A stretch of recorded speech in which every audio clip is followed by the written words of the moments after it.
Hello and welcome to another edition of Critical Q&A, the show where I answer your questions based on what you've left for me in the comment section of my Critical Q&A videos or have sent to me by email at askchrisshelton@gmail.com. Okay, guys, we had a really good podcast go up this week. Of course, I think every week my podcasts are good. I might be biased. But this week in particular, I think anybody out there who subscribes to this channel is going to really want to see and hear the story of Michael Krieger. He is a man who's been fighting for rights to see his daughter. He actually has legal rights to do so, but he's been interfered with, and his ex-wife and the child's mother is a Scientologist, and the church itself has now gotten involved in this case. So anyway, just think that's something you guys might want to check out. Other than that, things have been, I don't know about, I'd like to know from you guys, how's the weather been? Because it's been insane here in Denver. Highs, lows, ups, downs, rain and sun and blistering heat, and then thunderstorms, like back and forth, back and forth. Anyway, it's been pretty crazy. And I was just wondering how it is where you guys are, because I'm, no climate change? I don't know. I think there's something going on. All right, let's go ahead and get on with your questions. Kevin Zay, do you think the anti-vaccination movement is very cult-like? Or is that more the case of people who don't have a good grasp on critical thinking and the scientific method, believing something because they saw one study or heard it from someone who presents themselves as an authority on the subject? I hesitate to call anti-vaxxers stupid because, as you have said before, anyone can get drawn into a crazy belief system. Absolutely. So as far as your first question, are they a cult? Well, there are certainly some people in the anti-vax movement, if we're going to call that community or movement or group of people, those words, then yes, there are people in that group who have extreme beliefs on the subject and demonstrate those extreme beliefs every time you try to talk to them on the topic. It's just they're all bad, and it becomes government and conspiracies and all kinds of unprovable, unfalsifiable assertions that just kind of run you around in circles like any conspiracy theory. And there are people who are susceptible to falling for that level of belief and lack an objectivity and a self-awareness to be able to apply their critical thinking skills to themselves. And I don't know if there's a word for that, but that is what's going on with them, because these are people who, you said you hesitate to call them stupid, and that's good, because I've yet to meet a single person who has taken an anti-vax position who was a dummy. They had all kinds of things to cite and talk about and videos to link up to and documentaries, and point being, they had lots of references to go to that appeared to be factual, even objective, even-handed, and they are not, but they appear to be that way, and so people can fall for them just based on a good appearance. And this is where the fact-checking of the fact-checking becomes so important. It's not a black and white issue, and that's why I'll put this on a spectrum, like I put almost everything on a spectrum of some kind. In other words, there are gradations or levels of extremism, and there are levels of belief or faith in a thing. There are levels of knowledge about a thing. Some people who are in the anti-vax movement, some of their reasons for being anti-vaxxers are completely debunked, very, very untrue, but they believe them still. Right, they hold on to those beliefs, and they think this is why I have to be an anti-vaxxer. Others that I've seen have spoken more intelligently on it. They go, look, not all vaccines are bad, but there are questions about this one, and the studies that get done on these vaccines. I have questions about, or shouldn't, they don't get enough studies or tests, and there's some pros and some cons to some of those arguments. They're not completely off the rails in asking some of those questions, but they think that by merely asking the question, that shows some big, huge, gaping hole in medicine and science, which doesn't necessarily exist. For example, the idea that enough studies are not done on these vaccines before they're released to the general public. Well, They are certainly tested to the degree that they're not poisonous. They're not killing more people than they're helping. But you could say there are not enough tests being done, even if there were 10,000 tests being done on a thing, on a drug, let's say, or a vaccine. Like, at what point is enough testing enough? That's a legitimate question, and it's a tough one to answer. And so we have to look very context specific. Here's a vaccine that's going to literally save X number of people's lives if we give it to them. We have questions about its efficacy with the other, X number, or maybe there's a smaller number where there's a negative side effect, negative effect, right? So, okay, well, now we have numbers to look at. Now we have to gauge what's the greater good here, and these kind of moral questions come up. But is further testing always the answer? Well, not necessarily, because if there's if the number of people this is going to objectively and immediately save is greater than the potential risk, then you should get it out to those people just based on the concept of the greatest good for the greatest number, which is not in and of itself a horrible way to evaluate a problem. So anyway, I'm just throwing one little tiny thing out there of like one of the things that happens with the arguments that the anti-vaxxers use. But those are not stupid questions that the anti-vaxxers are asking. They're not stupid ideas. And they reveal that there is a nuanced, complicated answer. It's not a simple answer. It's not black and white. And just too many people just get so black and white thinking these days that's where we have the cult-like thinking enter in, and then they start talking about the children, and all this other stuff comes entering in, and it's all just appeal to emotion and not based on too much of the anti-vaxxer arguments are not based on sound science, although they think they are and they sound like they are, but they're not. Or they're based on, other logical fallacies, as I've just described. So it's not that all of the people who have questions about vaccinations or bring this up as an issue of concern, they're not all a bunch of cultists. They're not all crazy. But if they talk to you like they are, you might need to calm them down if you want to engage with them, because they're used to being treated as a cultist. And that itself can become its own kind of problem, is when we see crazy ideas, crazy beliefs, and we think somebody subscribes to them deeply and extremely, and assume things about that person which we should not be assuming at all, and in fact could push them in that direction if we keep doing that to them, and will certainly make them a bit punchy on the whole thing.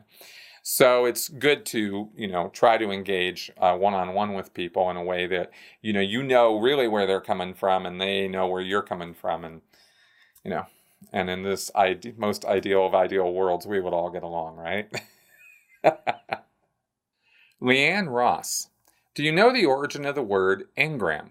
It appears in non-Scientology dictionaries as the following: a hypothetical permanent change in the brain accounting for the existence of memory.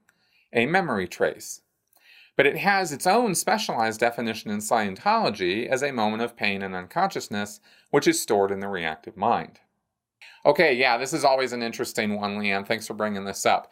I did look into the origin of the word Engram, and it comes from a memory researcher named Richard Seaman, or Simone, or Semen. It's a little hard to tell. It's Semon. I believe he was German, because the word has German roots or use or something in its etymology. It comes from en, which is in, and gram, referring to like gram in its written or wordy sense, grammatical, grammar, that kind of thing. So it's in a letter. In this case, gram meaning a letter. So inside a letter. So I think the idea here is that you have memory, and you're talking here about memory, and whereas there are memories in our brain, stored in our brain, that are stored in the neurons or cells somehow, they are positing here. You would be seeing inside. If a word was a memory, then you'd be seeing inside it to what it is that's making it up, and that would be an engram, right? An engram. So I think that's, anyway, if that's clear, I'm probably not speaking as clearly as I could be. Anyway, as far as so that's the origin of the word, and Hubbard grabbed it up as a medical term. He said in Dianetics that he used the term because it's a not often used medical term, which seemed to apply because it was the idea in Dianetics is that these moments of pain and unconsciousness that were stored, Hubbard didn't know where they were stored, and he made a big deal about that in Dianetics. He said, we're not addressing structure. We don't know where this stuff is located. And over the years, he went all in on cellular memory and activity being important to life function and memory and all the things that are happening to a person. He went all in on that, and then he went all the way out of it and said, nope, it's all the spirit, it's all the Thetan.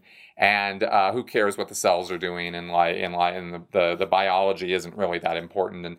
And the reactive mind became it's sort of like physical, but non-body. It wasn't in the cells. It was in some sheets of electrical energy, which I'm always making motions to here when I'm talking about them, and I don't know why. But there are these sheets of energy that are supposed to store your memories, and you carry these around with you, and this is what your mind is composed of, according to Scientology principles. In medicine, much more interestingly, as far as I'm concerned, because the sheets of energy thing have no basis in any science of any kind. Nobody's ever measured them or seen them or taken them apart or sensed them in any way. So whatever, you might as well say blue Smurfs, whisper secrets in your ears all day, and that's how you remember things. In real science, engrams are hypothetical because memory is complicated and not at all figured out. Not even remotely figured out. Memory happens all over the place in your brain. All kinds of places are firing off different things to activate when you are remembering things. And so they don't have this nailed down, and that's why part of the definition is a hypothetical instance of change, permanent change in the brain. It might well be that brains, certain memory cells, are temporary holders. They hold the data kind of similar to RAM in a computer, right? It holds it, but turn the computer off, it's all gone. Well, maybe whatever, can turn on and off our memories. We just don't, we're not understanding that at all yet. There's lots of theories, lots of ideas as research gets done on this. And I find that stuff way more fascinating because it's actually based on things you can see and look at and measure and stuff in the brain. I find that stuff infinitely complicated and fascinating. The wooey, sheets of energy, it's all in your mind, and your mind is something you've been carrying around with you for billions of years. Okay. So there you go. Tyler, is it possible that Donald Trump is exploiting people's fears of the far left to get people on his side? I think that is exactly what is happening. I do not support SJWs or Antifa, but I am much more afraid of the far right than I am of the far left. Are we headed towards a Christian dictatorship? Okay, Tyler, thanks for this question. Kind of a follow-up to the podcast I did a couple weeks ago. And first off, let me say that, yes, I do believe that the president has used fear of the left and symbology and words and insults and various other things to stoke the flames of fear and hatred and animosity towards the left from the right. I think he has definitely done a championship job of doing that. And that's not a criticism. It's an objective statement. That's what the guy's been doing. He's been doing many other things too, but, that's the answer to the question. As far as your statement about, not supporting SJWs or Antifa, but you're, more afraid of the right than the left, I think both sides are equally frightening. In terms of the real extreme ends, the ones on the far, far left, the Antifa, anarchist types, and the ones on the far, far right are your neo-Nazis. And I think both sides of these extremist activities are small groups. They are viciously loud, so they make it sound and seem like there's tons and tons and tons of support for them and their methods, but there isn't really. I think most Americans don't want to have anything to do with either one of these folks, these groups, because they are all about using violence to further their ends. They double down, triple down, quadruple down on that over and over and over again. I have had many encounters with Antifa people on Twitter and watch their videos and watch what they say and what they're talking about. And you challenge them on, listen, man, maybe there's a nonviolent answer to the problem. Now I'm the Nazi, right? Because I said that, because I asserted that maybe there are peaceful solutions.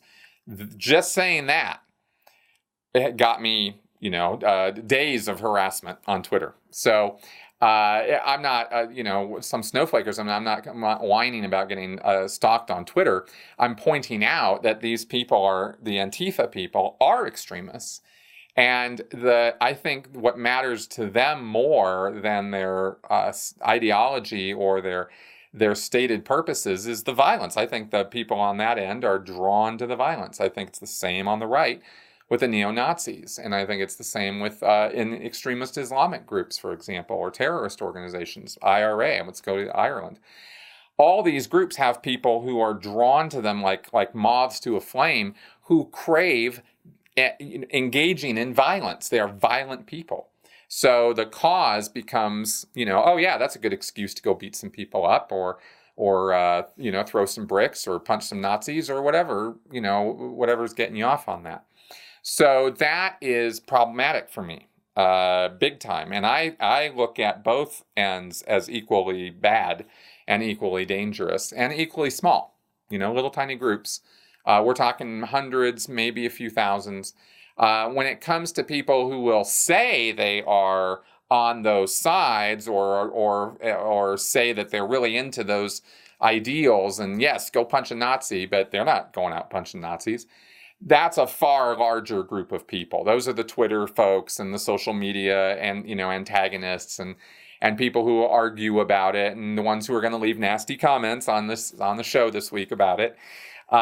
Because of what I'm saying here. Those guys are far more numerous, but they're not, I don't consider them dangerous just because they, criticize me or my position or want to argue or get really vitriolic in the way they talk. That's not in and of itself something we should be overly concerned about. Passionate, debate and energetic belief, there's nothing wrong with that. It's when you start preaching violence against people you oppose that I think we start having real problems. So anyway, there you go. Martin, I recently heard your podcast with Steve Kanan and was very fond of it, but from a German perspective, I would like to argue a bit against the universal freedom of speech chant you both so happily agreed upon. Freedom of speech surely is a powerful and necessary concept, and it has its merits. But it is not as simple as it seems. Nobody has total freedom of speech, as there always are restrictions. Public libel and slander are illegal everywhere and cannot be justified by arguing freedom of speech. Stakes may be high to prove it, but Anglo-Saxon and especially U.S. justice make it easy to claim threatening financial compensations. This risk alone may lead to a kind of preemptive censorship, which in effect is contradicting freedom of speech. In contrast, most Central European justice systems have broader legal limitations and may be more willing to dispute statements in speech or writing, but penalties for breaking those laws begin very low, a few €100 fine, and compensations are only rarely awarded on an also low basis, taking only proven damages into account. Severe sentences are very rare, but possible if a person or an organization stubbornly doesn't refrain from repeating such acts again and again. On this basis, Central European countries have laws against defamatory hate speech directed upon minorities, religious, ethnical, gender, etc., which I deem prudent. For me and probably most Europeans, such arguments are a kind of libel or slander against a group of people instead of a single person or a business or entity. Isn't it a bit curious that in the Anglo-Saxon justice, a business or a so-called church has more rights to defend itself than a minority of humans? In Germany, Austria, and for weird reasons I don't know, Switzerland and Spain, those or similar laws also specifically prohibit national socialist propaganda and Holocaust denial, with some countries also regulating display of a few National Socialist emblems like swastikas. I understand this out of history, but I'm no big fan of this legislation as it naturally bears the hallmarks of cementing truth by statute. Nevertheless, I do support the idea to limit freedom of speech if it is used to defame individuals, entities, or clearly defined groups of people. And in my critical thinking, I don't see plausible arguments to feel our overall freedom limited by that. I would be interested in your thoughts. Okay, freedom of speech. Yeah, nothing slippery here. On this issue, I pretty much just go back to John Stuart Mill. He is the master of the whole concept of freedom of speech, as far as I'm concerned, and what he wrote about it is pretty much where I come from on it. I personally believe that when a public figure has a platform that is significant and matters, and is going to influence people, that they don't have the right to just stand there and lie. They certainly do not have the right to tell destructive lies that influence people or get people riled up and want to commit violence against the targets of that speech, right? And I think here, of course, to the Alex Jones types or politicians who use their platforms to incite hatred against other groups of people who they disagree with for some reason, or have decided arbitrarily to make a target out of in order to distract from some other issue that they don't want anybody paying attention to, so they create a situation. And that happens all the time. So, are we all at each other's throats for very good reasons, or are we being actively lied to? I think there are responsibilities that public figures have to tell the truth, as they know it, but I think that's problematic, and yet how do you enforce that, right? Not sure how that works. So all I can say is that's kind of how I think of my responsibilities and what other people's responsibilities should be as public figures. Libel and slander against other individuals, that should take care of a lot of that. If you can prove it, and two, public figures, at least in the U.S., I'm not sure exactly precisely how the laws work. I couldn't explain in detail what the mechanics of this are, but I do know that, if you are an acknowledged public figure with a platform and people are going to listen to you just because of who you are or what you do, then the laws are loosened quite a bit about what can be said about you by others, and not fall under libel or slander. So maybe there's some solutions in that in tweaking some of that as well, because I don't know that just because somebody's a public figure that they should be lied about, or that violence should be incited against them, or right. So maybe there's some tweaking that could be done here, and I agree that tweaking is necessary, because I agree that regulation of free speech is necessary. It shouldn't be that any single thing that you want to have come out of your mouth in any context at any time should be okay, because there are times when it's definitely not. It's not socially acceptable, it's not morally acceptable, or in some cases it is illegal. And I think that those kind of laws are going to change and should change over time as contexts change, as cultures change, as meaning changes. The 7 bad words you used to not be able to say on TV, I think there's only 1 or 2 left on that list, because times have changed, right? If we were going to make a new list of names that you would never, ever, ever be allowed to say on TV, it'd probably be a different set of 7 words, right? So we should have the ability to update our regulations and laws, and we do. And anyway, I'm just saying that that's a natural thing. So commenting on any specific words or things like that are problematic, well, check back in a year or 2 or 3 or 10, and it'll be quite different. So anyway, I don't know. Those are just some comments on free speech. Thanks for listening to my diatribe. Justin Elson. I've been watching your stream for about 2 years now. Was there anything you learned in Scientology that has been helpful for you outside of the church and in your current life? I get to ask this question all the time. I've answered it a few times in the past, and coming back around to it, circling around to it now, I'm going to say no. I've said yes many, many times. I've talked about the communications class. I've talked about the TRs. I've talked about the studying and looking words up and stuff. But here's the thing. Those were experiences that I had that I have learned from and carried on. And the things I do now in communicating with other people, in studying things, in reading and researching, in writing, none of what I do these days has anything to do with Scientology as it's applied or practiced. I don't communicate with other people by making sure I stare deeply into their eyes and maintain a constant visage of calm rationality. That's not how I am. You guys know that. You see me talk here. I'm constantly in motion. I'm constantly using my hands. I'm very emotive. So my TRs are not in, quote unquote. I'm not applying Scientology here talking to you guys. I'm not applying Scientology when I'm researching things. I don't have a dictionary or a little demo kit next to me. So no, I don't even think about anymore suppressive people or the ARC triangle or any of that stuff, the 8 dynamics. I have to kind of haul that back into my thinking now. That's kind of where that stuff is gone. It's gone away. So really now at this point, to answer your question, no, there is nothing from Scientology that I use in my life, and I don't have any reason to use any part of Scientology ever again.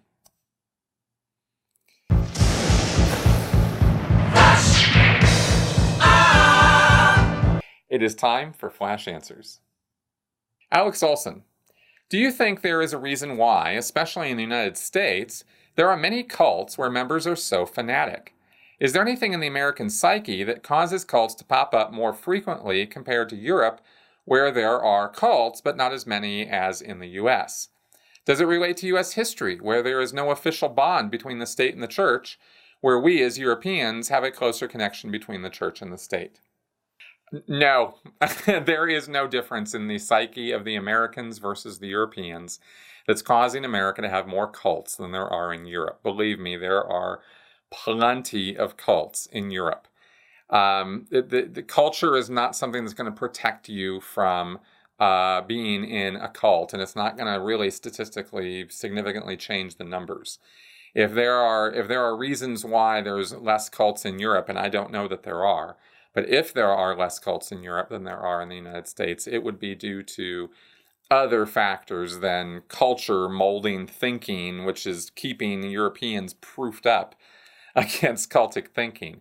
And the question about church and state is kind of belies a misunderstanding about this, possibly because cults don't have to be religious at all. There are plenty of businesses, sports clubs, ladies sewing circles, and karate dojos that are fully destructive cults. So when you broaden your view that way, it might become more clear why I'm sort of like, yeah, okay, whatever with this question. But I'm taking it up because I did want to address that. It is not true that there's some kind of a big cultural significant, proofing up against cults. I don't think that's true. Danielle, Chris, do you think David Miscavige knows that he's a fraud and full of crap? Or do you think he really believes that he is as significant as he is? Oh no, I am absolutely positive he believes 100% in his own greatness, and he is all about, pumping up the me. I am sure that is how he is. He might know about fraudulent activities that he's doing, of course. I'm not asserting that he's so delusional that he doesn't know that he engages in criminal activity or fraud, or that Scientology isn't a fraud. I mean, I think he thinks that. But I don't think he thinks he himself is a fraud or a bad person. He's the hero of his own story, of course. Orange Crush. I presume YouTube provides you logs on visitors. Have you ever gotten visitors from IPs that were delegated to Flag, Gold Base, or the big stuff in LA? Actually, you presume wrong. I do not have IP addresses for all the visitors to my YouTube channel. I can see IP addresses for visitors who leave comments and stuff like that, and visitors to my website, to my blog, but my YouTube channel doesn't have that information. So I could not be able to see if I got IPs from Scientology centers. Okay, guys, that is our show for this week. Thank you very much for coming around and listening to me prattle on here. If you are finding this content informative, educational, and entertaining, then consider joining me on Patreon. That is what keeps the lights on here and keeps the show going and allows me to do all the work and research that's required to get this and keep this channel going. All right, guys, I'll see you next week. Bye-bye.